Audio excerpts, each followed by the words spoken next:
श्रोते हो, आज आपल्या रूपवेध या कार्यक्रमामध्ये आपल्या मराठवाड्यातील एक सर्वप्रतिष्ठित असं नाव, ज्यांचं कार्य, कर्तृत्व, लेखन, चिंतन आणि त्यांची व्याख्यानं ज्यांनी ऐकली आहेत, ज्यांच्या व्याख्यानातून, ज्यांच्या लिखाणातून सतत मराठवाड्याचा विकास हाच एक ध्यास आहे, त्याचा अभ्यास आणि त्याचं चिंतन आहे, असे श्रीयुत भुजंगराव कुलकर्णी जे आज आपल्या स्टुडिओत आलेले आहेत.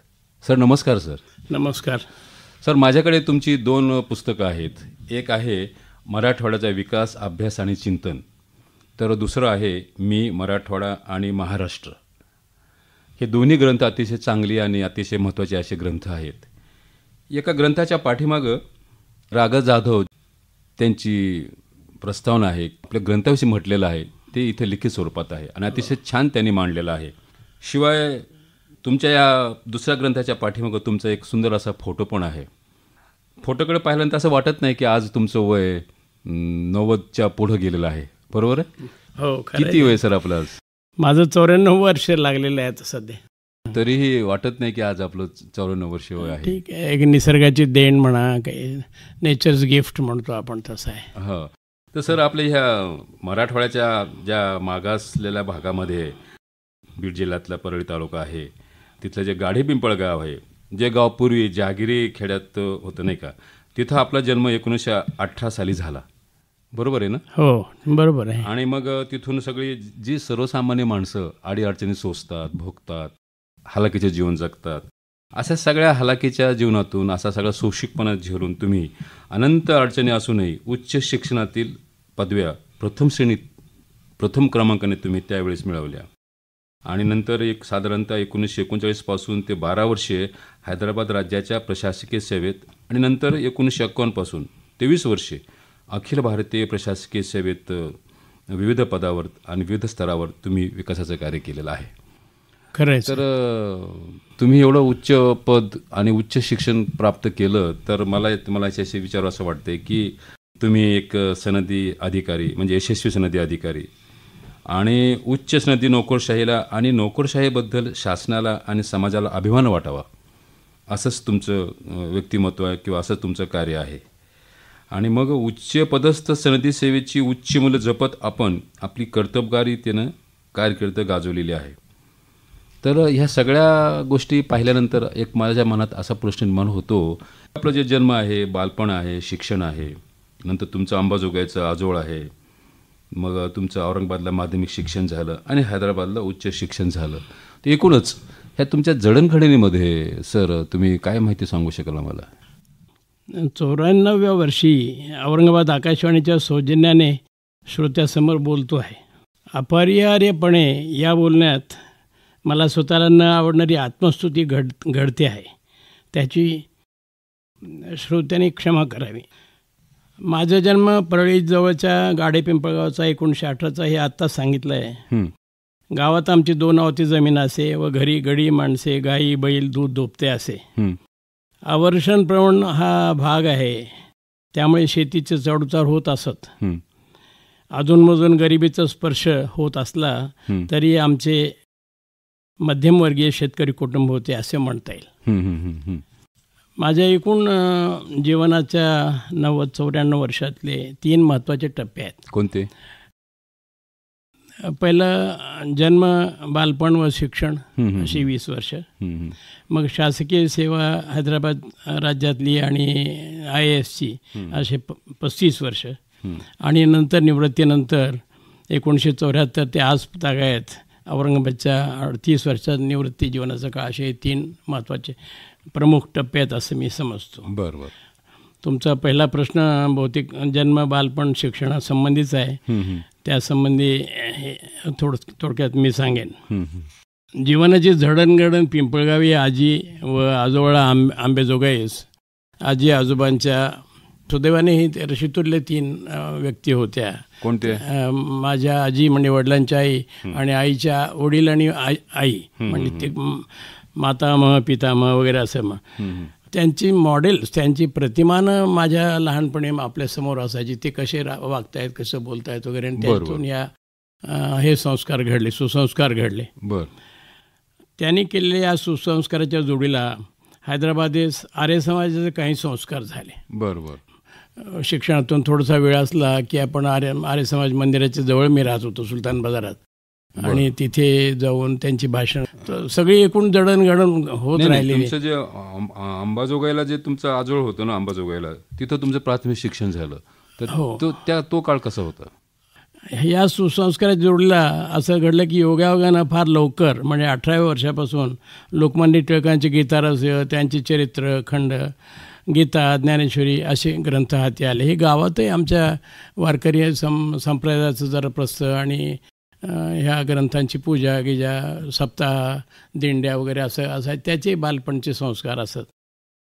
केवळ कुतूहलाने त्या महान ग्रंथाचं मी प्रारंभिक वाचन केलं आणि त्याचा माझ्या जीवनात जडणघडणीत मोलाचा वाटा आहे.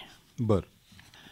ही पुस्तकं कशी मिळाली त्याचा योगायोगच. त्या काळात वर्गात माझा पहिला दुसरा क्रमांक येत असे आणि त्याची जी पारितोषिके मिळायची त्या काळात औरंगाबादला सुद्धा, अंबेजोगाईला सुद्धा पुस्तक रूपानं ती बक्षिसं मिळायची. आता तुम्ही गीतारहस्याचा उल्लेख केला, तर गीतारहस्य हे तुम्ही मूळ मराठीतलं वाचलं का इंग्रजी अनुवाद जो होता सुखटुंकारांनी केलेला? नाही, मुळातलं मराठीतलं. इंग्रजीचा अनुवाद बराच नंतर माझ्या पाहण्यात आला. आणि त्यातून मग हे काहीतरी वाचलं पाहिजे, हे थोर आहे. सगळे खंड भेटले का? नाही, एकच खंड पहिला भेटला होता केळकरांचा चरित्राचा, पण त्यात गीतारहस्य, त्यांचं मंडालेचं वास्तव वगैरे, म्हणजे त्या काळातले देशभक्त देशनेते ज्या हिरिरीनं ते कार्य करत होते त्याचा प्रभाव पडला. आणि गीतारहस्य घेतल्यावर वाचल्यावर मग आयुष्याला वेगळं वळण लागतं. गीता हातात आली तरी वेगळं वळण लागतं. आपण हा सगळ्या तुमच्या विचारांचा किंवा आठवणींचा पुढचा भाग आपण बोलतोय. मला श्रोत्यांना तुमच्या आजोळच्या आठवणी ऐकायच्या आहेत किंवा तुमच्या माध्यमिक शिक्षणाच्या, उच्च शिक्षणाच्या आठवणी ऐकायच्या आहेत, तर त्या जरा सांगा ना. मी माझ्या चरित्रात मराठवाड्याला महाराष्ट्र संस्कृतीचं माहेर म्हटलेलं आहे आणि ह्या माहेरातला अंबाजोगाई हे देवघर आहे. बरोबर. कसं? तिथे प्रतिमा संस्कृतीची मूळ गाभा जो आहे तो तिथे आहे, कारण ज्ञानेश्वराच्या आधी 100 वर्ष मुकुंदराजाचं तिथे कार्य झालेलं आहे. मुकुंदराची समाधी तिथे आहे. चालुक्यांच्या काळात हे विद्येचं केंद्र होतं अंबाजोगाई.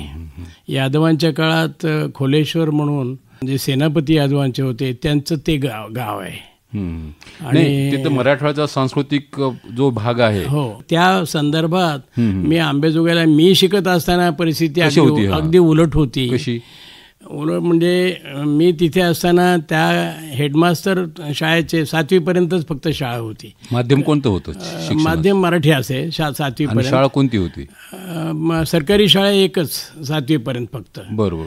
आणि अंबाजोगाईला कुठे होती शाळा ती? अंबाजोगाईला योगेश्वरी मंदिर आहे त्याच्या बाजूला ती शाळा तेव्हा होती. आता तिथे खाजगी शाळा आहे. तेव्हा नूतन वस्तानिया स्कूल म्हणून नाव असे. वस्तानिया?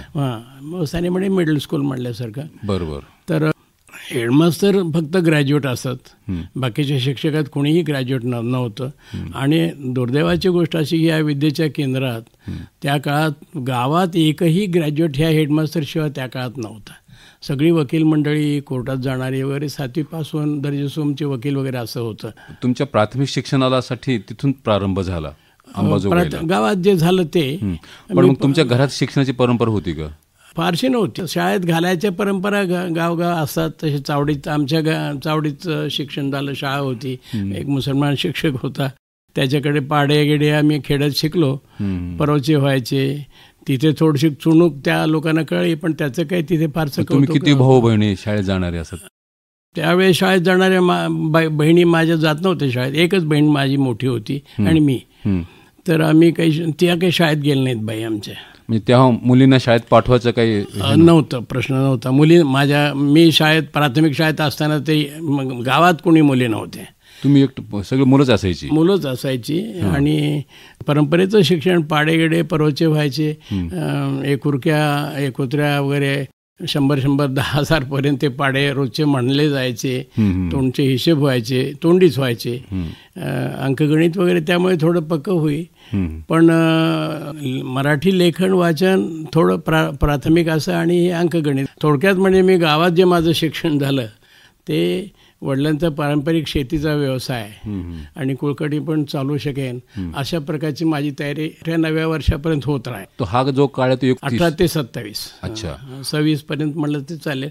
26ला मी अंबेजोगाईला मला पाठवलं. त्यावेळेसचं अंबाजोगाई तुमच्या बालपणीचं आठवते का तुम्हाला? हो, चांगलं आठवत आहे. रस्ते नव्हते, साधारण कंदील रोज म्युन्सिपाल्टीचे कंदील वगैरे लावायचे. म्युन्सिपाल्टी होती पण अंबेजोगाईला कॅन्टोन्मेंट इंग्रजाची होती फार दिवसापासून, म्हणून तार ऑफिस असे. पण गावात वाहनं काही नव्हते, सायकली सुद्धा नव्हत्या खरं म्हणजे. आणि शाळेत शिकत असताना गावात कोणीतरी आले, एक मोटर आली बससारखी छोटी बस, आणि ती पाहायला आम्ही सगळे वर्ग सोडून शाळेतून गेलो होतो. असा काळ आहे तो. पण घरोघर लहान दिवे असायचे. हॉटेल वगैरे व्यवसाय असं काही सुरुवात सुद्धा नव्हती झालेली. माझे आजोबा मला किराणा दुकानात घेऊन जायचे, व्यवहार समजावा. नाव काय आजोबांचं? नानासाहेब जवळगेकर म्हणून होते. त्यांचा अभ्यास ग्रंथाचा विचार थोडे पुरोगामी असे त्या काळात असल्यामुळं त्यांचा सल्ला घ्यायला पुष्कळ गावातली मोठी प्रतिष्ठित मंडळी यायची आणि यांचंही मोठ्या लोकांकडे जाणं येणं असायचं. ते कधी मलाही घेऊन जायचे. तर ते संस्कार आहेत. अंबेजोगाईचे संस्कार म्हणजे योगेश्वरी मंदिर, त्यातलं जत्रा, देवघरच्या जत्रा, तिथे व्हॉलेंटिअर म्हणून काम करायला लावणं. गावात प्रयोजनं खूप असायची. आमच्या शेजारी एक थोरात म्हणून कुटुंब, आमच्या आजोबाचे लोक वर राहायचे आणि ते खाले होते. तर त्यांच्याशी शेती, तिचे व्यवहार नेहमी ऐकणं. आणि शाळेच्या वेळा काय असायचे? शाळा साधारण मला आता आठवत नाही, पण 10 ते 10 पासूनच असायच्या. मग त्यावेळेस नंतर तुमच्यासोबतचे सहकारी कोण होतं का? आठवतं का त्यांची? आठवतंय ना. कोण? बंकटलाल मोदी म्हणून होते माझ्याबरोबर. ते पुढे MBBSला हैदराबादला जायचे पण पास झाले नाही. त्यांचा मुलगा पुढे MBBS झाला. बरोबर.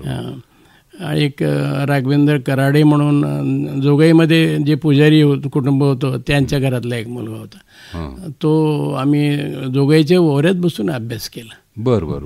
घरी अभ्यासाची परिस्थिती नसायची, तर जास्त जागू द्यायचे नाहीत वगैरे. तर मग आम्ही ओऱ्यात बसून एक कंदील घ्यायचा, झोप आली तर कागद जाळायचे दिव्यावर आणि डोळ्यात अंजन घातल्यासारखं घालून आम्ही जागर. त्यावेळेस तुमच्या बालपणी जोगाईच्या मंदिरात तो उत्सव व्हायचा का? हो, उत्सव, पालख्या, छबिने वगैरे सगळे आम्ही असायचे, पार्टिसिपेट करायचं ना त्याच्यात. आम्ही जोगाईच्या प्रयोजनात आम्ही रस्त्यावर बसून जेवलेलो आहोत त्यांच्या वाट्यावर, प्रदक्षिणेच्या वाट्यावर वगैरे. असं. नंतर तुम्ही माध्यमिक शिक्षणासाठी कुठे गेला? औरंगाबादलाच यावं लागलं. मला चॉईस नव्हता, कारण 7वीच्या पुढचं तेव्हा प्री मॅट्रिक म्हणायचे. तर त्या शाळा फक्त जिल्ह्याच्या ठिकाणी होत्या. मग आमच्या गावाहून बीडला किंवा अंबेजोगाईन बीडला असं डायरेक्ट सडकसुद्धा नव्हते, रस्तासुद्धा नव्हता. बार्शीला जायचं आणि बार्शीहून मग बीडला यायचं. बार्शीपर्यंत रस्ता त्या कॅन्टोन्मेंटमुळे होता. म्हणजे अंबाजोगाई बीड असा रस्ता नव्हता? अंबाजोगाई असा रस्ता नव्हता, वाहनाची व्यवस्था नव्हती, बस नव्हत्या. हा मधला जो केजचा रस्ता आहे तो आता अलीकडचा आहे फार. औरंगाबादला तुम्ही कशी आला मग? औरंगाबादला रेल्वे होती, परळीची रेल्वे, मीटर गेज जी होती, परळी, परभणी, औरंगाबाद, ती रेल्वे माझ्या लहानपणी होती. ती तेव्हा नवी गाडी म्हणायची. पण ब्रॉडगेज मात्र तेव्हा नव्हती. ब्रॉडगेज मी औरंगाबादला आल्यावर मग सुरू झाली. परळी उदगीरची जी ब्रॉडगेज. सगळं तुम्ही तुमच्या ग्रंथात मांडलेलं नाही? सगळं कोणतं? सगळं आलंय, सगळं तपशील मांडलाय. तुम्ही औरंगाबादला माध्यमिक शिक्षणासाठी आला, तर इथं कुठे शाळेत होतं मग? इथे औरंगाबादला मी 1 वर्ष ओळखीकडे राहिलो, हॉस्टेल वगैरे मिळेपर्यंत. माझे मामा पैठणला तेव्हा शिक्षक होते. काय नाव त्यांचं? जवळ पुरुषोत्तमराव म्हणून. पण ते शिक्षक असल्यामुळे त्यांच्याकडेच वडील मला घेऊन आले आणि आता हे मुलाचं काय करायचं तुम्ही पहा म्हणून त्यांच्या स्वाधीन केलं. मग ते त्यांच्या ओळखीचे असले संतरामच्या वाड्यात सराफ्यामध्ये होते. त्यांच्याकडे 1 महिना राहून मग हॉस्टेलचा प्रवेश 1 महिन्यानंतर मिळाला. आमचं हायस्कूलचं बोर्डिंग जे होतं त्याला तेव्हा बोर्डिंग म्हणायचं, तेव्हा ते आत्ता जी मुलीची शाळा स्वातंत्र्य सैनिक कॉलनीच्या जवळ आहे, निराला बाजारच्या खाली त्या मैदानात, तिथे बोर्डिंग होतं पूर्वी.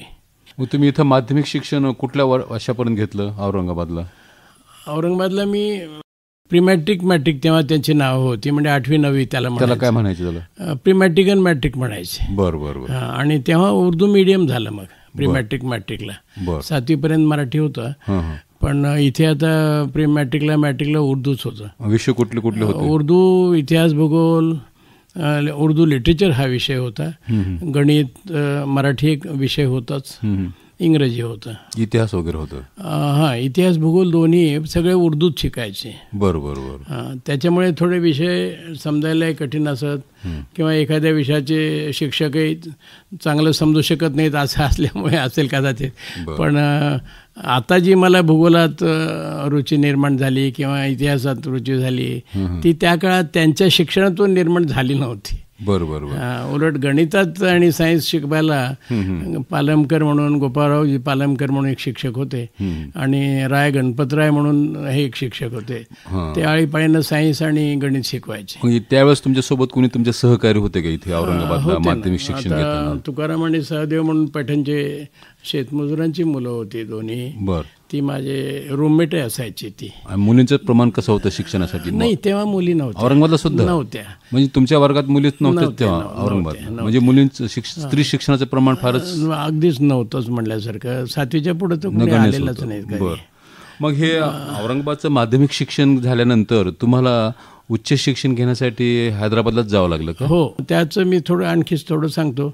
औरंगाबादच्याच हायस्कूलमध्ये इंग्रजी मिडियमची एक स्ट्रीम होती. बरं. हे उर्दू मिडियमची आणि इंग्रजी मिडियमची. इंग्रजी मिडियमला 3 वर्ष लागायची. 4th form, 5th form, 6th form असं म्हणायचे. आणि त्या काळात नावं तुम्हाला कानावर असावी. माझ्याबरोबरचे साध्य म्हणून तिकडे सदुभाऊ वैशंपायन, विडे देशपांडे, ही मंडळी होती. अच्छा. माझ्या बरोबर तिकडे रमणीकभाई कापडिया, विडे देशपांडे म्हणजे जे हैदराबाद ह्याच्यामध्ये विरोधी आमदार झाले, PDFचे विरोधी नेते होते, इथेही कम्युनिस्ट नेते म्हणून राहिले. सदुभाऊ वैशंपायन MP झाले औरंगाबादचे, MP होते बरेच. जे 3 व्हीडी म्हणून जे गाजलेले व्हीडी होते, तेच व्हीडी.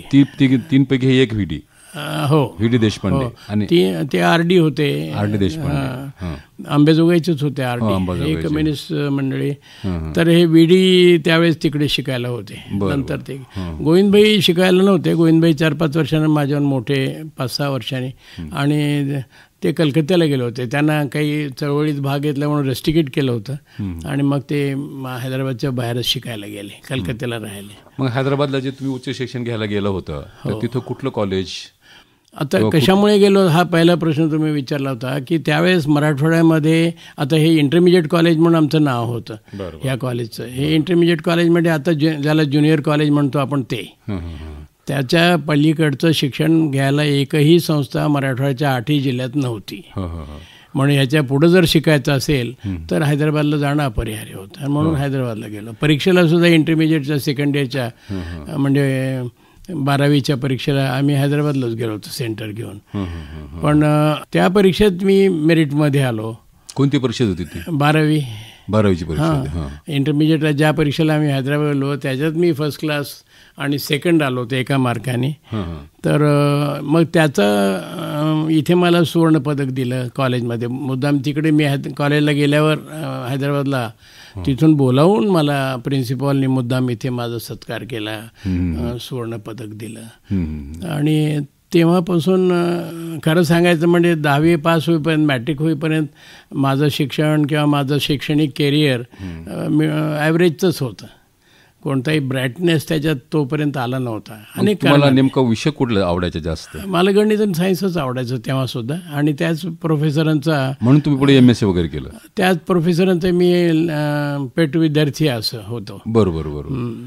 आता मला कसं आहे म्हणायचं कुलकर्णी साहेब, की एकूणच तुमचं जे जडणघडण झाली आणि जडणघडणीमधून तुम्ही IAS सारखी परीक्षा पास झाला आणि एक उच्च पदस्थ सनदी अधिकारी झाला. तर तुमच्या आयुष्यामधून एकदम ज्या आठवणी आहेत, ज्या घटना आहेत, जे प्रसंग आहेत, जे प्रेरणास्थान आणि प्रेरणा देणारे व्यक्ती आहेत, प्रसंग आहेत, त्यातून आमच्या श्रोत्यांना सुद्धा एक वेगळी अशी प्रेरणा मिळावी. म्हणून तुमच्या आयुष्याचं एक पान आम्हाला. आता मी त्या प्रेरणेबद्दल सांगतो की एखाद्या वेळेस प्रेरणा उत्तेजनाने मिळते, एखाद्या वेळेस निर्भत्सनेनं प्रेरणा मिळते. माणसातला इगो जागा करून I don't want second classes असं जेव्हा शिक्षक तुम्हाला म्हणतात की सेकंड क्लास तुम्ही आलात म्हणून मी तुम्हाला बोलायचं सुद्धा माझी इच्छा नाही, असं जेव्हा ते एवढी निर्बत्सानात्मक बोलतात त्याचा एवढं रागवून त्या रागामुळे आपल्या मनात द्वेष जागृत व्हावा आणि अभ्यासाला आपण कडकपणाला लागावं असं त्यांचा हेतू होता. म्हणजे ते प्रेमानंच बोलले असते मनातल्या, पण आपल्याला कडक वाटतं. पण एवढं मला ते लागलं त्यावेळेस. पण हा जो काळ आहे कुलकर्णी साहेब तुमच्या सगळ्या म्हणजे माध्यमिक शिक्षणाचा, उच्च शिक्षणाचा, या काळामध्ये सामाजिक स्थिती कशी होती? गावात गणपती उत्सव व्हायचे, मेळे व्हायचे, अंबेजोगाईला सुद्धा व्यायामशाळा काढू द्यायच्या नाहीत. सरकारी नियम परवानगी घेतल्याशिवाय काढायचं नाही म्हणून शाळा काढू देत नव्हते. पण चोरून वर्ग चालायचे, व्यायामशाळा चोरून चालायच्या. इथे औरंगाबादलाही तसं होतं. ह्या काळामध्ये जे होतं ना, म्हणजे जी व्यवस्था होती सांस्कृतिक, सामाजिक, राजकीय, ती कशी व्यवस्था होती? ती कुटुंबणीची होती. सावरकरांची जन्मठेप पुस्तक चोरून वाचून आपण काही वाचायचं आणि मग ते पास ऑन करायचं, चोरून अंधारात वाचल्यासारखं वाचायचं, असा प्रकार असे. भगतसिंगाच्या फाशीच्या दिवशी आम्ही मुलं सगळे संपावर गेलो. बरं. हां, तर दुसऱ्या दिवशी आम्हाला 2-2 आणे त्यावेळेस म्हणजे 10-10 पैशाचा दंड झाला सगळ्यांना. हो, पण कसं आहे की तुम्ही तुमच्या त्या ग्रंथामध्ये जे स्थिती वर्णन केलेली आहे तुमच्या शिक्षणाची, प्राथमिक शिक्षणाची, माध्यमिक शिक्षणाची, हैदराबादला तुम्ही उच्च शिक्षणासाठी गेला, तर ह्या सगळ्या परिस्थितीनुसार तुम्हाला पूरक अशी परिस्थिती नव्हती, सपोर्टिंग अशी स्थिती नव्हती. कशी होती? मला मेरिट मिळाल्यामुळे स्कॉलरशिप मिळाली म्हणून मग माझं शिक्षण बरंचसं त्या स्कॉलरशिपच्या आधारावर झालं. पुढं किती रुपये मिळायचे स्कॉलरशिप? 20 रुपये स्कॉलरशिप त्या काळात होती. बरोबर. आणि त्याच्या आधीचा म्हणजे आधीचे 4 वर्षाचा औरंगाबादचा खर्च 10-12 रुपये महिन्यापेक्षा जास्त कधी झाला नाही. बरोबर. इतकी स्वस्ताही होती आणि एवढ्या काटकसरीने स्वस्त तुम्ही पुस्तकात लिहिलेलं आहे की म्हणजे 6 रुपयाला पोतभर ज्वारी मिळायची, गहू 18 रुपयाला एक पल्ला म्हणजे 120 किलो गहू असायचे. फार स्वस्ताही होती. 1 रुपयाचं 5 दूध, हे बरेच दिवस होतं. ग्रंथ तुम्ही लिहिलेला आहे. परंतु ह्या सगळ्या परिस्थितीत सगळं असताना मराठवाड्याची एकूणच म्हणजे आपल्या ह्या परिसराची, प्रदेशाची जी सांस्कृतिक अस्मिता आहे किंवा जे सांस्कृतिकता जो आहे किंवा जो इतिहास आहे त्याच्याविषयी तुम्ही बरंच मांडलेलं आहे, ते जर आम्हाला सांगाल का? आता हे मांडण्याच्या मागची प्रेरणा मी तुम्हाला सांगतो. नंतर मला हैदराबादच्या सर्व्हिस, मुंबई राज्याच्या सर्व्हिसमध्ये किंवा महाराष्ट्र राज्याच्या सर्व्हिसमध्ये आपण जेव्हा गेलो आणि बरोबरीची मंडळी, सेक्रेटरी दुसरे किंवा चीफ सेक्रेटरी एकदा मला म्हणाले का हो भुजंगराव, तुमच्या मराठवाड्यात सगळे उर्दूच बोलतात का हो घरी? असा प्रश्न चीफ सेक्रेटरीने विचारायचा किंवा बरोबरच्या सेक्रेटरीसारख्या जबाबदार महाराष्ट्राच्या अधिकाऱ्यांनी विचारायचा. म्हणजे किती अज्ञान आहे. आणि तेव्हा उत्तर देताना मला जड वाटलं की अहो, तुमच्यापेक्षा मराठी बोलणाऱ्याचं प्रमाण मराठवाड्यात जास्त आहे. पण तुम्ही तर अंबाजोगाईसारख्या तुमचं आजोळ, जिथं विवेक सिंधू ग्रंथ लिहिणारे आद्य कवी मराठीचे मुकुंदराज, पण तुम्ही तुमच्या ह्या ग्रंथामध्ये तर खरं तर वाकाटक काळापासून ते इतिहास आपण त्याच्यासाठी मराठवाडा सातवाहन साम्राज्य हे कळावं. ह्या सातवाहनाचं राज्य त्यांच्या पश्चिम महाराष्ट्रावर होतं. शिलाहार तेरचे आहेत, त्यांचं राज्य कोकणात होतं. 4-4 पिढ्या त्यांनी तिकडे राज्य केले. हे मुद्दाम सगळ्यांच्या ज्या फॅक्ट्स आहेत त्या फॅक्ट्स म्हणून मांडल्या पाहिजेत. म्हणजे त्याचं कारण काय मांडायचं त्या ग्रंथामध्ये तुम्ही? अज्ञान, महाराष्ट्राचं अज्ञान आहे मराठवाड्याच्या इतिहासाबद्दल. हो ना, मग तुम्ही पैठणच्या सातवाहन काळापासून जे मांडलेलं आहे त्याच्यामध्ये चढ उतार झालेले, सातवाहन, वाकाटक, चालुक्य, चढ उतार झाले, राष्ट्रकूट, तर मांडावं वाटलं. त्याच्यात थोडंसं इथली अस्मिताही जागी व्हावी नव्या पिढीची की, आणि जी उदासीनता किंवा जे एक शैथिल्य समाजात आलेलं असतं आणि ऐतिहासिक कारणामुळे की आपला विकास होऊ शकत नाही, आपण मागासच राहणार, आपण चांगलं आपल्या आयुष्यात वळण लागू शकत नाही, असं एक प्रकारचं सायकोलॉजिकल डिप्रेशन, कॉम्प्लेक्स निर्माण होतो. त्याला हे करेक्ट करण्यासाठी कथा आहे की तुमचेही पूर्वज मोठे होते, वैभवशाली होते, कावेरीपर्यंत जाऊन विजय मिळवला, तिथे विजयस्तंभ आपल्या नावाचे या यादवांच्यापैकी एका राजाने केलेले आहेत. शिलाहार तेरचे आहेत, त्यांनी तिकडे राज्य केलेलं आहे कोकणात, मुंबईवर.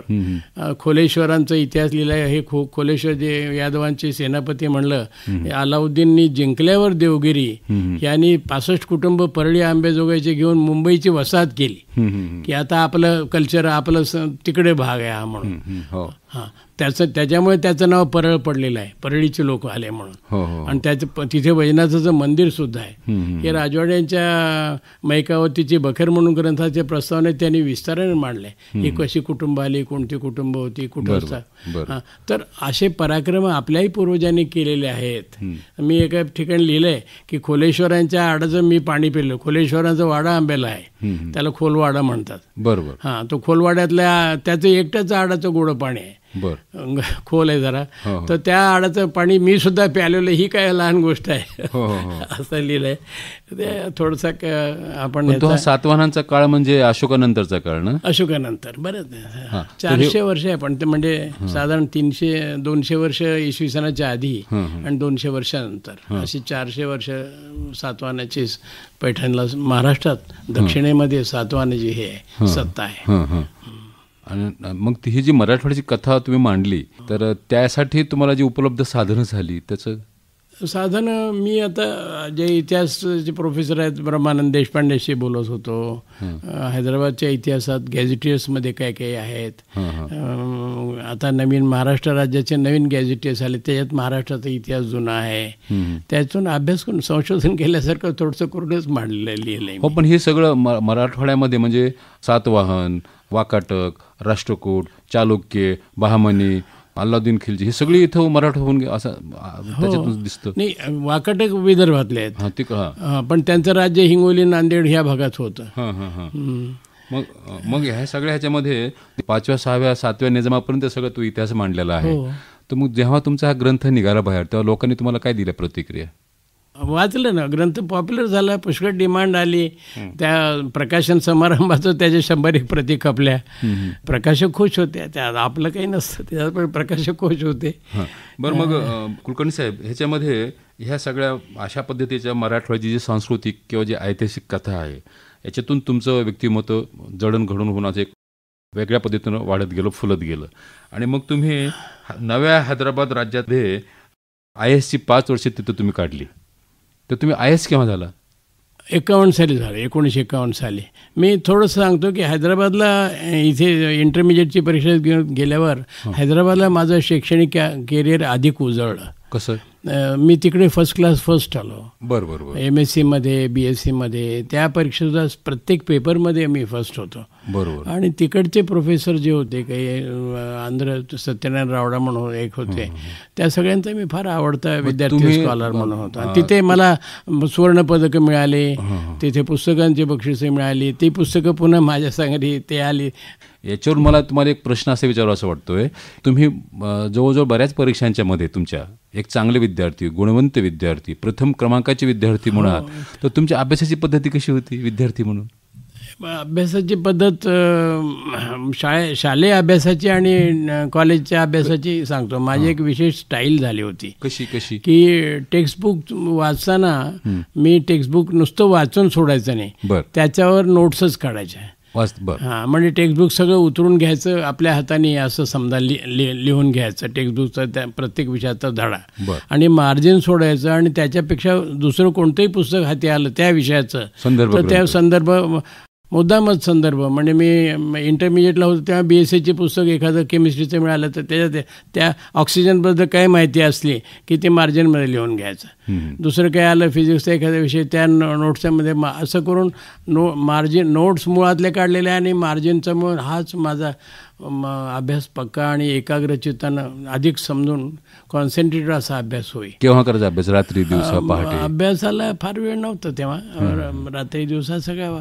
पण काय म्हणतो, रिसेप्टिव्हिटीज कोणत्या तरी कारणाने वाढलेली आहे. डिस्ट्रॅक्शन नव्हते म्हणून म्हणा, काही इकडं सिनेमा औरंगाबादला होते 2 थिएटर, कॉन्सन्ट्रेशन जास्त, कॉन्सन्ट्रेटेड असा फोकस करून अभ्यास झालेला आहे. ती स्टाईल होती, पण त्या फोकस या लिखाणामुळे जास्त होत राहिलं. मग तुम्हाला खेळ वगैरे काही आवड नव्हती? खेळ होता ना, इथे खेळत होतो आम्ही, औरंगाबादला नव्हतं फार, पण त्या हॉस्टेलमध्ये शटलकॉक वगैरे तेव्हा असायचं, पिवळा बॅडमिंटन असायचं. पण तिथे तर मी B टीमचा विद्यापीठात कॅप्टन होतो व्हॉलीबॉलमध्ये. बरोबर.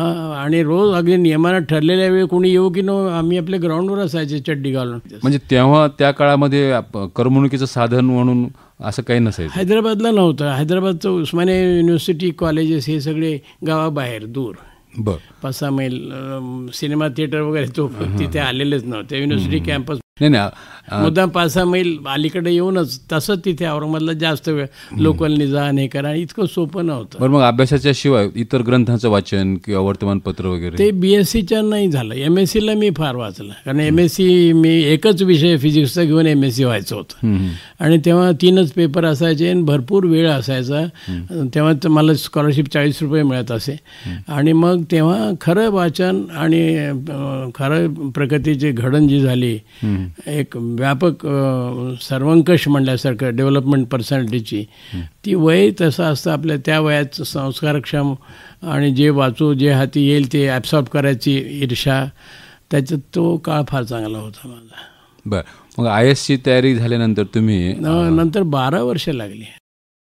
कसं झालं की मग जेव्हा IAS झालो, पोलीस ॲक्शन झालं, IAS झालो, तेव्हा मग जी मंडळी तिकडे गेली होती ती हळूहळू माझ्या सबऑर्डिनेट होऊन बरोबर सहकारी म्हणून कामाला आली. कुठल्या वर्षी तुम्ही? 1951 मध्ये मी IAS. त्याचं स्वरूप कसं होतं IASच्या परीक्षेचं? IAS स्कीम हैदराबादला एक्सटेंड झाली. ऑल इंडियाच्या स्वराज्यात म्हणजे लेखी परीक्षा, तोंडी परीक्षा? लेखी नव्हत्या. आमचे सगळ्याचे रेकॉर्ड सर्व्हिस वगैरे पाठवले आणि तोंडी परीक्षा होत्या. 2-3 तोंडी परीक्षा होत्या. स्टेटच्या लेवलला एक झाली आणि त्यांनी सिलेक्ट करून मग त्या नावं पाठवली. आणि माध्यम कुठलं होतं? इंग्रजी माध्यम होतं. UPSCचे लोक आले होते इंटरव्ह्यूला आणि एक प्रतिनिधी आपल्याकडचा बसलेला असायचा. पण माझं नंतर माझ्या प्रमोशन म्हणून एक सिस्टमच आली IAS मध्ये, स्टेट सर्व्हिस म्हणून. तशातलं माझं नाही आहे. मी ओपन रिक्रूट म्हणून मानला गेलो. म्हणजे मी केवळ माझं करिअर चांगलं होतं, फर्स्ट क्लास वगैरे होतं म्हणून सिलेक्शन झालं. सर्व्हिसमध्ये तेव्हा मी काही कलेक्टरच्या ग्रेडमध्ये नव्हतो.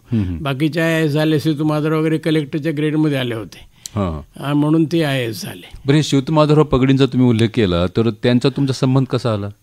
ते आपल्याकडे तहसीलदार, डिप्टी कलेक्टर वगैरे होते, ज्येष्ठ अधिकारी होते. 10 वर्षांनी मोठ्या आधी माझ्या ते तहसीलदार झाले. बरोबर. त्यांचं जे साहित्यामध्ये जे नाव आहे आणि तुमच्या जेव्हा गाठीबिठी झाल्या असतील तेव्हा तुमच्या त्यांच्याशी काही याच्याविषयी झालं ना बोलणं? काय बोलू? नाही, आता मी सांगितलं ना, ते मी अंडर सेक्रेटरी हैदराबादच्या सेक्रेटरीमध्ये होतो तेव्हा ते डेप्टी सेक्रेटरी होते, म्हणजे माझे बॉसच होते, रेव्हेन्यू डिपार्टमेंटला होते. आम्ही मिळून शेषाद्री म्हणून तेव्हा मंत्री होते, त्यांचे ते आवडते. ते मी सुद्धा त्यांचा पेट अधिकारी असं झालो, कामामुळेच झालो, दुसरं काय नव्हतं. चांगले सुदैवानं ते चांगले मंत्री मिळाले. त्यांनी आमचं डेव्हलपमेंट केलं, असं कोणी करत नसतं. ट्रेनिंग वगैरे? हो, अगदी. ते अगदी घरातल्या माझ्या आजोबाच वाटायचे मला. मी चरित्रात लिहिलंय की वर्षभर ताणून काम घेतलं त्यांनी आणि शेवटी त्यांची बदली झाली तेव्हा ते मला बोलावून त्यांनी सांगितलं की यू हॅव डन वेल आणि आता तुम्ही कुठेही गेला तरी स्वतःच्या पायावर उभं राहू शकाल असा मला विश्वास आहे, असं म्हणून मला आशीर्वाद दिला. आणि माझ्या लक्षात आलं नाही ह्यांची बदली झाली, आता हे फायनल आपल्याला निरोप देत आहेत म्हणून. बरं, मग तुमच्यावर ज्या अशा पद्धतीनं नव्या जबाबदाऱ्या पडल्या नव्या हैदराबाद राज्यातल्या, त्या जबाबदारी कोणते होते?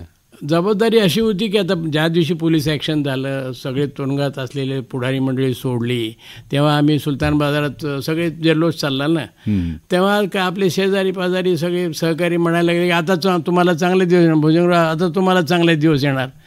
अहो म्हटलं, दिवस येऊ द्या नाही येऊ द्या, सुलतान बाजारात पोलीस कॉन्स्टेबल म्हणून मला उभं केलं तरी मी काम करेन आनंदानं. असं एक स्वराज्याची त्या ज्या जबाबदाऱ्या पार स्वराज्याची उर्मी होती.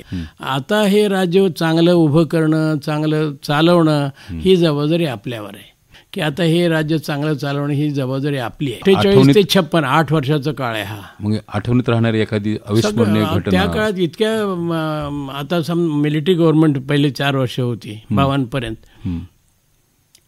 निजामाची जागीर खालसा झाली, इतर जागिरी खालसा झाल्या, भूमी सुधारण्याचे कायदे झाले, हे लोकशाहीमध्ये झाले नसते. जेवढ्या कडक ह्या योजना झाल्या आणि ते अंमलबजावणी करण्यात आम्ही होतो. कायद्याचा ड्राफ्ट करायला मीच होतो. हे शेषादेवी मंत्री सांगायचे की आता आपण असं करायचं आणि आम्ही ड्राफ्टिंग करायचं, ऑर्डर काढायचे. नवीन तालुकाबंदी झाली, त्या मिलिटरीच्या गव्हर्नरच्या पोलीस ॲक्शनच्या दबावामध्ये घडून गेल्या. पण ते कसा काळ आहे 48 पासून निजामाची मोगलाई आणि फ्युडल सरंजामी अशी सिस्टम बदलून लोकाभिमुख असं राज्य बनवायचं होतं. असा हा फार क्रियात्मक असा काळ होता. तर ह्या काळात एखादं तुम्हाला अशी एखादी जबाबदारी आठवते, एखादा निर्णय किंवा आता मी सांगतो ना की निजामाची स्वतः प्रॉपर्टी ताब्यात घ्या म्हणून माझी नेमणूक झाली होती. बरोबर. सर्फेकास अबॉलिशनचा कायदा झाला आणि सर्फेकासचं सेक्रेटरिएट म्हणून जे त्या निजामाचं होतं आपलं जसं त्याचं राज्यच असल्यासारखं चालवत होतं. तर निजामाचं सेक्रेटरी ताब्यात घेण्याचं मलाच आधी ऑर्डर मिळाली होती. मी गेलो होतो. एका बाजूला कोणी एखादं खंजीर मारून संपवून टाकेल अशी भीती वासायची, आमच्या निजामाचं राज्य खालसा करायला ते म्हणून. आणि एका बाजूला उत्साह वाटायचा की आता जे होईल ते होईल, आपण आपली जबाबदारी करायला पाहिजे. मग त्या सगळ्या लोकांना उद्यापासून हे ऑफिस बंद, उद्यापासून आमच्या तिकडं माझ्या खोली समोर यायचं, ते तुमचं ऑफिस असेल असं ऑर्डर मीच दिलं. आणि मग त्यांना रिहॅबिलिटेट करायचं. मग त्यांचंही पुनर्वसन, त्यांचे पेन्शनचे काय, त्यांच्या नवीन नोकऱ्या, कोणाला घरी बसवायचं, रिटायर करायचं, हे सगळी व्यवस्था माझ्या हातावर होती. ह्या सगळ्या कार्यक्षेत्राच्या काळात तुमचं कुटुंब बरोबर असायचं? तुमचं घर हैदराबादला घरच होतं ना. प्रत्येक ठिकाणी आम्ही आपले नेहमीच्या मराठवाड्यासारखे आमचे लग्न लवकर. मी MSc होईपर्यंत मला 2 मुलं लेकरं झाले होते. लग्न कुठल्या वर्षी झालं होतं तुमचं? माझं 12वी पास झालं होता ना. अच्छा. बरोबर. मी BSc फर्स्ट क्लास पासून त्या वर्षी माझी मोठी मुलगी जन्मलेली. बरोबर. तीच आता 75च्या. हा, बरं. मग कुलकर्णी साहेब, नंतर तुम्ही हे नव्या हैदराबाद राज्यातले तुमचे जे ISC 5 वर्षे काढली आणि मग पुढे तुम्ही द्विभाषिक मुंबई राज्यात. त्यात एक सांगायचं आहे की मी डेप्युटी सेक्रेटरी झालो. सेतुमाधवराव जिथे होते त्यांची बदली झाली, डायरेक्टर एज्युकेशन म्हणून आले ते, आणि मग मीच डेप्युटी सेक्रेटरी झालो तिथे. पण त्या काळातली एक गोष्ट, डेप्युटी सेक्रेटरी म्हणून हे सगळ्या जागिरीतले शेतसारे कमी करणं, जागिरी गावं हे होते ना, स्कॅटर्ड होते ना, एक गाव कोणत्या तालुक्यात जायला पाहिजे याचा हिशेब करणं, हे सगळं माझ्या हातावरच झालं. तो फार महत्वाचं काम होतं. नकाशा म्हणजे हे काळ, हा सगळा जो काळ होता 50, म्हणजे हैदराबाद राज्य संस्थान स्वतंत्र झाल्यानंतरचा काळ आहे ना? सगळं स्वतंत्र झाल्यानंतर 48च्या पुढचा काळ आहे हा.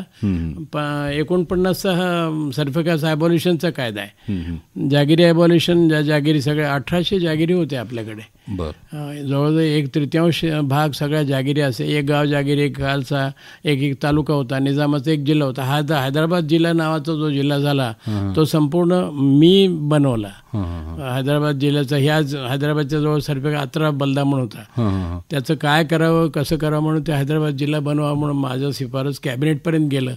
आणि चीफ सेक्रेटरी आणि भुजंगरावांना बोलावून त्यांनी खात्री करून घ्यावी आणि हे ऑर्डर काढावं असं कॅबिनेटचा ठराव झाला. मग दुसऱ्या दिवशी चीफ सेक्रेटरीने मला बोलावलं, तुम्ही नकाशा पाहिला का? मध्ये जागिरी, तोपर्यंत जागिरीचे गाव आले नव्हते. ते आल्यावर मग पूर्ण एक चित्र झालं. तोपर्यंत मध्ये मध्ये रिकाम्या जागा दिसायच्या, असं कसं जिल्हा म्हणून म्हणायला लागले. असं ते झालं मग पुढं. पण नवीन तालुकेबंदी माझ्या हातावर झाली, मराठवाड्याची सुद्धा. जे नवीन तालुके जागिरी आल्यामुळे नवे तालुके झाले, नवे स्टाफ वाढले, खूप मोठमोठी कामं त्या काळात झाली. त्याच्यामध्ये तुम्ही 1961 सालची जी जनगणना आहे ती हैदराबादकडे आल्यावर, ती तिकडे झाली 61. मग ती मुंबई राज्यात आल्यावरची आहे. नांदेडला कलेक्टर म्हणून आलो त्या काळात. पहिल्यांदा कलेक्टर नांदेडला पहिल्यांदा कलेक्टर 53 सालची गोष्ट आहे. नांदेडला तुम्ही कलेक्टर किती वर्ष होतं? 1 वर्ष होतं. नांदेड नंतर भूमी सुधारणासाठी. ते भूमी सुधारणा होईपर्यंत हैदराबादचं हे झालं, विलिनीकरण झालं. म्हणजे मराठवाडा इकडे यायचं ठरलं. तेव्हा मी मुंबई राज्यात द्विभाषिक मुंबई झालं, यशवंतरावजी मुख्यमंत्री झाले, त्या काळात मी पहिला कलेक्टर. द्विभाषिक मुंबई राज्य जेव्हा झालं तेव्हा तुम्ही औरंगाबाद त्या दिवशी आलो मी, 1 नोव्हेंबर 56. पुणे महानगरपालिकेशी संबंध कसा? मग मी औरंगाबादचे कलेक्टर 3 वर्ष राहिलो, 2.5-3 वर्ष. मग त्याच्यानंतरची माझी सेन्ससची ती 61 सालची नेमणूक आहे. 6 वर्ष त्या कामावर होतो मी महाराष्ट्राच्या. आणि तेव्हा विशेष माझं कॉन्ट्रीब्युशन असं आहे की विदर्भ, मराठवाडा आणि महाराष्ट्राचे भाग एकत्र आले. एका स्केलवर सगळ्यांचे नकाशे करून घेणं, गावाची याद्या करणं सगळ्यांच्या एकत्र एका ह्याच्यात मांडणं, गावाला क्रमांक देऊन ते तयार केलं. ती सेन्सस त्या काळातलं ते. तुम्ही तुमच्या काळात म्हणजे औरंगाबादला असताना कलेक्टर होतो, यशवंतरावजी मुख्यमंत्री, दोन महिने ते येत असं. तर औरंगाबाद वाढायचं स्टार्ट झालं तेव्हा कसं होतं तुम्हाला आठवतं? औरंगाबाद एक जिल्ह्याच्या ठिकाणाच्या ऐवजी आता प्रदेशाची राजधानी म्हणून त्याचं स्वरूप यायला लागलं होतं. सगळे डिव्हिजनल ऑफिस इथे आले. विद्यापीठ नव्हतं ते विद्यापीठ आलं. तर विद्यापीठाची जागा घेणं, इंजिनिअरिंग कॉलेज नवीन आलं त्याची जागा घेऊन देणं, मेडिकल कॉलेज, हे सगळं कलेक्टरवर पडलं होतं. मग तुम्ही औरंगाबादचे जिल्हाधिकारी कलेक्टर म्हणून काम केल्यानंतर त्या काळातली तुमची एखादी ठळक म्हणजे निर्णय, जी घटना, आता त्या काळात तलाठ्यांचे पटवारीची पदं अबॉलिश झाली. जिल्हा परिषदा नव्हत्या म्हणून ते RDB डेव्हलपमेंट बोर्ड्स म्हणून कायम झाले. पार्लमेंटच्या निवडणुका, कलेक्टरच्या कोणत्याही जिल्ह्यात काळामध्ये दुष्काळ, निवडणुका, प्राईम मिनिस्टरच्या व्हिजिट्स, ही कामं म्हणजे फार अनुभवाची सिरियस समस्या. आता पंडितजी 2-3दा येऊन गेले मी इथे कलेक्टर असताना. हो, निवडणुकांसाठी यायचे, मुख्यमंत्री तर नेहमीच यायचे. आणि तसं मला असं वाटतं, आता तसं काही मुख्यमंत्री बोलत नाही, पण मुख्यमंत्र्यांना माझं काम आवडत असे यशवंतरावजींना असं माझी भावना आहे. त्या लोकांजवळ तसं बोलले, मला कधी तसं पाठीवर थाप मारली नाही त्यांनी. हो, पण त्याच्यानंतर तुम्ही महाराष्ट्र राज्याच्या प्रशासनात नंतर तुम्ही सचिव झाला ना? मग नंतर पुण्याच्या नंतर सेन्सस केल्यानंतर मी पुण्याला कमिशनर झालो महापालिकेला. ते 3 वर्षाची मुदत असते, तिथे लोकांनी आग्रह करून 1 वर्ष वाढवून घेतलं सरकारकडून हुकूम आणून. आणि मग ते काम संपल्यावर मी सेक्रेटरी झालो होतो. कुलकर्णी साहेब, मला ह्याच्यामध्ये हे तुम्हाला विचारायचं की तुमच्या ह्या सगळ्या हैदराबादच्या म्हणजे नव्या हैदराबाद राज्याच्या काळात तुम्ही तिथं कलेक्टर होता. तिथून नंतर मग द्विभाषिक मुंबई राज्य झाल्यानंतर औरंगाबादला कलेक्टर होता, नांदेडला कलेक्टर होता, त्याच्यानंतर पुणे महानगरपालिकेमध्ये कमिशनर होता. या काळात तुमचा ज्यांच्याशी भेटण्याचा योग आला, अशा काही मोठ्या व्यक्तींची आठवणी असतील तुम्हाला? हो, आता मी इथे कलेक्टर म्हणून यायच्या आधी जे भूमी सुधारणेचं काम मी करत होतो, तेव्हा मला टूरवर यावंच लागेल. तेव्हा मी औरंगाबादला भूमी सुधारणेचं डायरेक्टर म्हणून इथे आहे. कुलकर्णी साहेब, ह्या सगळ्या जडणघडणीतून तुमचं व्यक्तिमत्व बनत गेलं आणि तुमच्या चिंतनाची क्षमता वाढत गेली. याच्यामध्ये तुमची आध्यात्मिक प्रेरणा काय होती बरं? तुमचं वाचन हे टिळकांच्या ग्रंथापासून सुरू झालं, त्याचं सुरुवात झाली. तर त्याच्यातून मग अनेक लोकांचे टीका ग्रंथ घ्यावे अशी उत्सुकता ह्या ग्रंथातून आली की ह्या 5 जणांचे आज अर्थ असे वेगवेगळे आहेत. इतर टीकाकार मग इंग्रजी टीका, ज्ञानेश्वरीवरच्या, गीतेवरच्या, विवेकानंद गीतेबद्दल काय म्हणतात, अरविंद काय म्हणतात, हे असं ही वाचनाची आवड सतत चालूच राहिली. मग तुमच्या सगळ्या कर्तृत्वामध्ये महाराष्ट्र आणि मराठवाडा हे 2 शब्द आयुष्यभर तुमची उपास्य दैवत राहिले आहेत असं तुम्ही म्हटलेलं आहे. हे खरं आहे. तर मग मराठवाड्याच्या विकासाविषयी, महाराष्ट्राच्या विकासाविषयी, महाराष्ट्राच्या जलसंपदेविषयी, महाराष्ट्राच्या सगळी महाराष्ट्र जलसंपदा तर मी 5-6 वर्ष सांभाळली. आणि तो काळात काय क्रुशियल असं होता की पाण्याचे वाद गुजरातची, आंध्र प्रदेशची, गोदावरीच्या, कृष्णेच्या पाण्याचे मोठमोठे वाद होते. ते आम्ही सुप्रीम कोर्टापर्यंत आणि ते ट्रायब्युनल नेमले त्याच्यापर्यंत मांडणं, महाराष्ट्राची भूमिका, त्याचा वेळोवेळी साक्षी पुरावे देणं, डॉक्युमेंटरी प्रूफ देणं, हे आपणच केलं काम. आणि जलसंपदेचा जो वाटा मध्य प्रदेशचा आपला होता, तो मध्य प्रदेशची करार मी घडवून आणले. माझा त्याच्यात बराच हात लागला. बरं, मग खरं मग तुम्ही आता एवढी प्रशासनातली सेवा केली, नांदेड, औरंगाबाद, नंतर पुणे महानगरपालिका आणि प्रधान सचिवपद, 23 वर्ष मोठमोठे पद. त्याच्यानंतर तुम्ही विद्यापीठाचे व्हाईस चान्सलर झालात. तर तो काळ कसा होता? ते दिवस कसे तुमचे? चांगलं. आता काळ म्हणजे कसं आव्हानं ही सगळी आता मी फार प्रगल्भ झालेलो ना रिटायर झाल्यावर. आता जे पद आहे ते प्रगल्भतेनं हँडल करायचं, हे आपलं काम म्हणून करायचं. तेव्हाच आता माझ्या इतकं सिनियर अनुभवी प्रशासनाचा अनुभव असलेलं व्हाईस चान्सलर कसा मिळणार त्यांना? थोड्या दिवसाचं असतं. आपण मी 3 महिने पहिल्यांदा होतो, पण त्या 3 महिन्यात खूप कामं करून दिली. इथे असं होतं की निवडणूक आपण घेऊ शकत नाही काय त्यातल्या तरतुदीमुळे, असंच एक समज झाला होता. आम्ही अभ्यास केला, मी म्हटलं नाही आपण निवडणुका घेऊ, आणि घेतल्या निवडणुका. मग विद्यापीठाच्या त्या तुमच्या काळामध्ये काही विद्यार्थ्यांसाठी काही विकासाची योजना, काही सुविधा तुम्ही? तेव्हा अर्न अँड लर्नची स्कीम आम्ही राबवत होतो. कमवा आणि शिकायची. कमवा शिकाय तेव्हा सुरुवात केली होती. बरं कुलकर्णी साहेब, तुमचं ह्या सगळ्या तुमच्या आयुष्यभराच्या सगळे जे म्हणजे तुमचं पान चाळत असताना जे जाणवलं, जे वाटलं, त्याचा मला एक प्रश्न आणखी विचारू असं वाटतं की याच्यामध्ये तुमचा ह्या सगळ्या कार्याबद्दल तुमचं कौतुक, तुमचा सत्कारही झाला मला वाटतं 2002 साली. तेव्हा शंकररावजी आले होते आणि माझ्याबरोबर माझ्या पत्नीचा सत्कार यांच्या हाती झाला. सगळ्या एकूणच तुमच्या व्यक्तिमत्वाच्या पाठीमागे जो फोर्स असतो ना बायकांचा, घरात मंडळीचा फोर्स असतो. आपल्या घर सांभाळण्याचं एक जबाबदारी ते उचलतात, त्यातून आपण इकडे हे काम करायला मोकळं होतो. पण निवृत्तीनंतर मग आता 38 वर्ष झाले. आता 38 वर्ष मी सतत पार्टिसिपेटरी असा कार्यभाग करतो. तुम्ही अमेरिकेचा प्रवास केल्यानंतर, आता मग जगाचा प्रवास करून आल्यानंतर, मग अमेरिकेचा प्रवास करून आल्यानंतर तुम्ही पुन्हा औरंगाबादला स्थिर झाला इथेच. आता तुमचं वय तुम्ही मागाशी सांगितलं की 94 चालू आहे. कुलकर्णी साहेब, तुमच्या निवृत्तीनंतर तुम्ही राज्य पातळीवरचे जे विभागीय स्तरावर निरनिराळ्या भूमिकावरून विकास कार्य केलेला आहे. म्हणजे याच्यामध्ये मराठवाडा विकास महामंडळाचे अध्यक्ष, डॉक्टर बाबासाहेब आंबेडकर विद्यापीठाचे काही काळ कुलगुरू, दांडेकर समितीचे सदस्य, नंतर राज्य नियोजन मंडळाचे सदस्य, नियोजन विभागाचे मागास विभागाच्या अभ्यासासाठी म्हणजे जी बघा 1991 मध्ये नेमलेली अभ्यास गट होता, मी अध्यक्ष होतो, त्याचे तुम्ही अध्यक्ष होता. नंतर 1954 पासून मराठवाडा वैधानिक विकास मंडळाचे सदस्य 6 वर्ष, आणि नंतर 1995 पासून महाराष्ट्र जल आणि सिंचन आयोगाचे सदस्य. ते मोठं कमिशन, सिंचन इरिगेशन कमिशन म्हणून, त्याचं मी मेंबर 6 वर्ष चाललंय. त्यानंतर सरस्वती भुवन शिक्षण संस्था, मराठवाडा 23 वर्ष, मराठवाडा जनता विकास परिषद, ती कामं व्हॉलंटियर, स्वामी रामानंद तीर्थ संशोधन संस्था, ते अध्यक्ष होतो मी. 5-6 वर्ष गोविंदबाई गेल्यानंतर अध्यक्ष राहिलो. आता मग मी हे दुसरी कामं करते म्हणून सोडून दिलं. आणि नंतर 1954 मध्ये राज्यातील जी अनुशेषाची जी समिती होती ना, अभ्यासासाठी नेमलेली समिती, तिचे तुम्ही अध्यक्षच होते.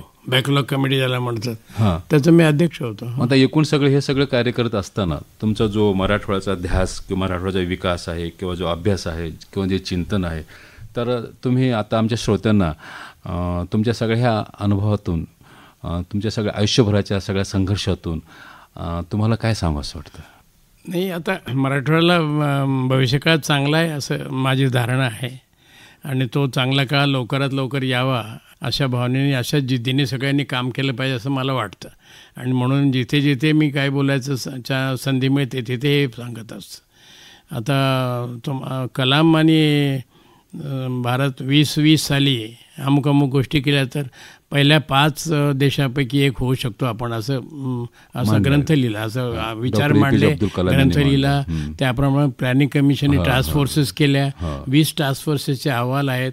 त्याप्रमाणे 11वी पंचवार्षिक योजना, 12वी पंचवार्षिक योजना बनवून अंमलात आपण आणत आहोत. तर आता हे जगातल्या 5 मोठ्या राष्ट्रापैकी एक होण्याची जी प्रक्रिया आहे, त्यामध्ये महाराष्ट्राची भूमिका शोधली पाहिजे, त्यामध्ये मराठवाड्याची भूमिका शोधली पाहिजे. आणि त्या भूमिका शोधून प्रत्येकाने आपलं काय काम आहे, आपली भूमिका काढून त्याप्रमाणे प्रयत्नाला लागलं पाहिजे. भारत मोठा होण्यात महाराष्ट्र मोठा होणार आहे, महाराष्ट्र मोठा होण्यात मराठवाडा मोठा होणार आहे, आणि मराठवाडा मोठा होताना ही व्यक्तीसुद्धा मोठी होणार आहे. त्या मराठवाडा मोठा होऊन व्यक्ती कधी, एखादाही मराठवाड्यातला माणूस लहान राहणार नाही, त्याचं सामर्थ्य, आर्थिक सामर्थ्य, सामाजिक सामर्थ्य सगळं वाढत जाणार आहे. ही प्रक्रिया आहे. तर ह्या प्रक्रियेत भाग घेण्याची ही संधी मोलाची मिळते आहे. आणि त्याच्यासाठी साधनं म्हणून जे आपल्याला ग्लोबल गुणवत्ता पाहिजे, शैक्षणिक गुणवत्ता, तंत्रशिक्षणाची गुणवत्ता, हे जे आहे ते सांभाळलं पाहिजे, वाढवलं पाहिजे.